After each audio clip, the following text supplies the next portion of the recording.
How's it going, friends? Welcome once again to another episode of your most sincere podcast, and the one that's on everyone's lips because of the controversial topics it covers. Many people are saying that here we are saying some lies, or there are others who want to disqualify us. And that's what we like, because that shows us they really get the message we're saying, because if it were lies as they claim, well, they wouldn't pay any attention to our project.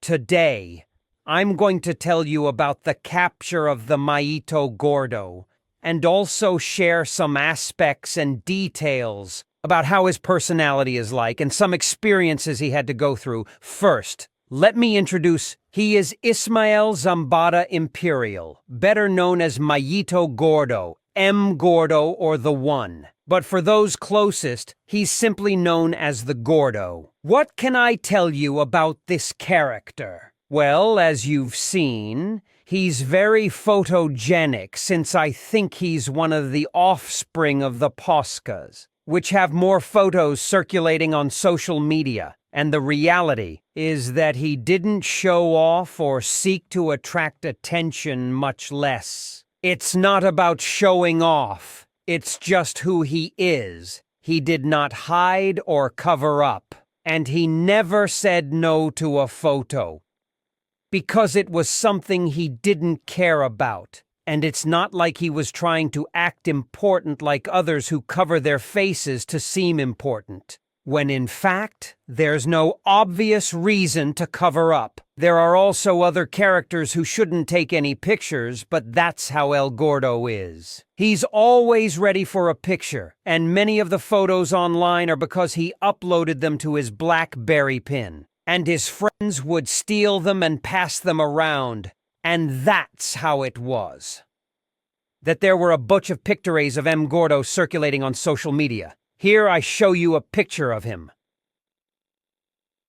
Well, as everyone knows, he's one of the sons of the undisputed leader of the Sinaloa cartel, the famous MZ. His older brother is Vicente Zambada Niebla, known as El Niño.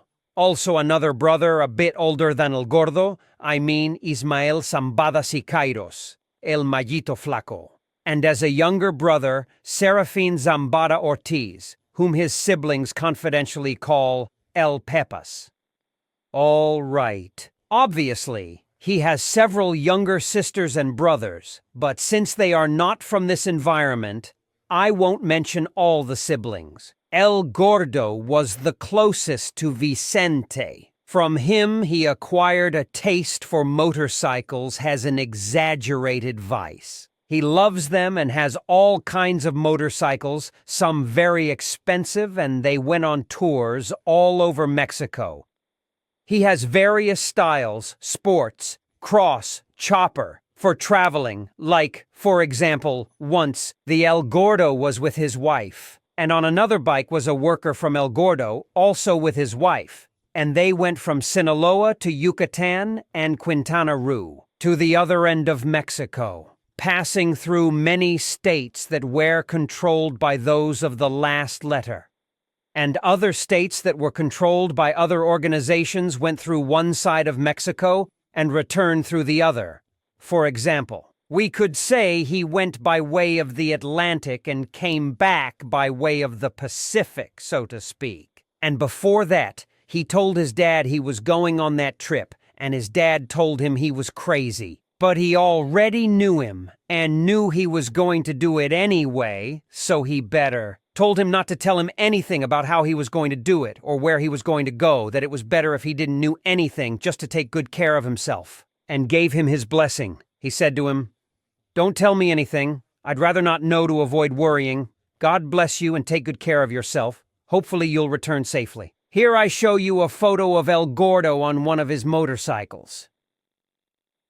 L.M. Gordo loves parties, maybe too much. He's very cheerful and good at drinking. Can stay up for 2 or 3 days without sleeping and without getting anything. People won't believe it, but he wasn't into anything. But it's true what I'm telling you. He has an incredible endurance. It's exaggerated. He's one of the few people I know who could last days. staying awake without sleep and not getting anything, and prepares his drinks of whiskey really strong, but makes them as if they were shaved ice. Puts ice in it. As much as and there's a good splash of whiskey, just like this one I'm going to make. Well, that's how he served ice. And that's how he had his whiskey. I'm not sure if he is still drinking. That's why I say I used to do it like that. How do you see it? Another one of his vices is music. He loves listening to music. And what he likes the most is band music, but with wind instruments, with no one singing and without speakers, and the corridos that he likes the most. He likes the old ones, not the new ones that talk a bunch of nonsense. He loves the corridos from the early 2000s and before, especially those for Amado Carrillo. Also, one of his passions is playing the tambora, and believe it or not, he's very good at it. Whenever there was a party, he would grab the tambora and start playing. Here I'll show you a picture from a time when he's playing. The favorite band of El Gordo is La Conquista. That's the one that never missed a week playing there with Grandma. And the thing is, the granny, El Gordo's grandma, she's an extremely special person to him. M. Gordo loves his dad, his siblings a lot, but to Grandma, it's something very special to him. For Gordo, there's nothing bigger than Nana. Well, obviously, except for his kids. That's why every weekend El Gordo drank. It was like a rule he would always end up at Grandma's house. Initially, he would drink in the yard, from Grandma's house, but then he bought the land next door and built a place with a big garage. A living room with a bedroom and a bathroom. This picture I'm going to show you here is in that place I'm telling you about, next to Grandma's house. And I think that day was a New Year's celebration or something like that. And it's quite curious because El Gordo didn't drink in his youth. He started drinking alcohol later on, around his 20s. And you see, as I tell you, he was Vicente's favorite, always glued to Vicente's side. That's why when Vicente left Sinaloa, because it would heat up, or he wanted to spend some time relaxing, resting, they would head towards Morelia, Michoacan, and El Gordo was always with him. In the Zambada family, as everyone knows, the patriarch is El Yoma, but I can almost assure you they respect Vicente more, since they see him as a second father. And it's true, he kept everyone in line. All the siblings and all the relatives respect and admire Vicente. You wouldn't believe it.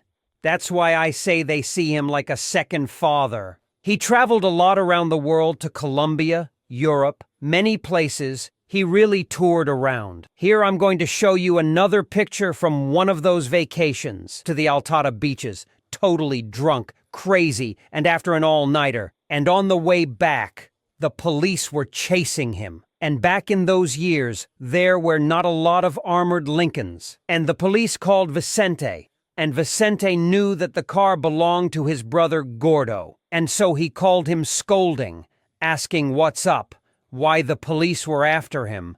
And the Gordo said no. For El Gordo, his baptism godfather is Mr. Kiki Fernandez, and his confirmation godfather is Mr. Ramon Arellano. El Gordo has the pictures of his confirmation. For instance, they've obviously had the Yoma, Lamberto Verdugo, Mario Aguirre, the Arellanos, Baltadias, the Fuentes, Macho Prieto, the Antrax, the Fernandez, the Torres, the Avendaño, Mauricio Gastelum, and about the new generations, and was really drunk and was pointing it at El Gordo by mistake.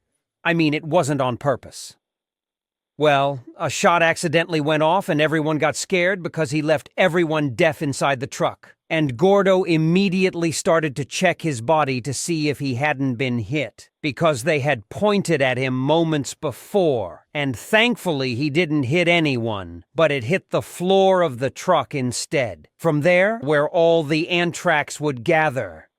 From Chavo Felix. Well, You know, they are double brothers-in-law. You all know that the Gordo's wife is the Chavo's sister. And Naisamuesen. And the Gordo's sister is El Chavo's wife. So they are brothers-in-law and compadres. He has a short G collection. Really awesome tacos. Well, I mean, because he has given away a lot. He had 4 of those huge, giant suitcases full. But when I tell you full, it's just that there was no room for even one more, and from there he gave away many. But it had all sorts of styles. Sometime later it was revealed that in the BMW XC6 truck, El Chino and El Gordo were together. Imagine what could have happened. That due to a mistake, Pocha's people might have resigned Yoma's son. There were Flaco, Gordo, and 19 was around too. They were in a palapa chatting when they were notified by radio that the helicopters and the Navy's fast trucks were coming. Heading to where Flaco and Gordo were, Flaco said to Gordo, "Bro, let's go, get on, we have to run." And he said to the workers, "Hey, do me a favor, let me stay here with you guys like I'm helping you and that I'm a construction worker because the Marines are nearby." And the construction workers immediately said yes, they accepted. Right then, the Marines arrived, where they all were, and asked what they were doing. And the construction workers said that they're working laying down a floor here at the school. And the Marine asks them where they are from, and the builders answer. And then the Marine asked El Gordo, "And you? Why do you look like you're running?" And El Gordo said, No. Why running? I've been here all day. I'm tired of being here working all day." And the Marine told him, "No. You look all dirty and scratched up as if you were running through the woods." And El Gordo said, "No, not at all. I've been all day here." Right? He told the construction workers. And they said yes. He's been with us here all day. And then that Marine quickly went to talk to another Marine. And they checked a tablet. That's when he said no. "You can't fool me. You're no bricklayer. You're the Mayito Gordo. You're Ismael Zambada." And right then, they caught him. They start talking on the radios saying that they already have the target. And what they do after that is they load it onto an armored pickup truck and take him to his house.